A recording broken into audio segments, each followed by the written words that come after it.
दरम्यान याच सर्वेवर भाजपचे प्रदेशाध्यक्ष चंद्रशेखर बावनकुळे आणि ठाकरे गटाचे खासदार संजय राऊत काय म्हणतात पाहूया।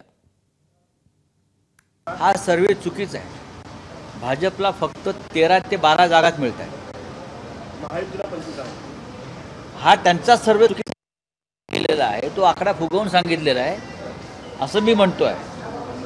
बरं का, अगदी ओढून ताणून त्यांना 12 ते 13 जागाच विदर्भात मिळणार आहे आणि त्यांना सगळ्यात जास्त फटका नागपूर जिल्ह्यात मिळतोय। देवेंद्र फडणवीस यांना आत्ताच दम लागलाय त्यांच्या मतदारसंघात।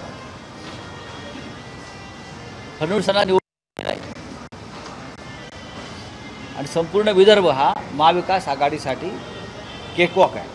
पण आम्ही मेहनत करू, जास्त मेहनत करावी लागेल। हा जनतेचा सर्वे नाही आहे, हा सर्वे मनाचं समाधान करून घेणारा आहे।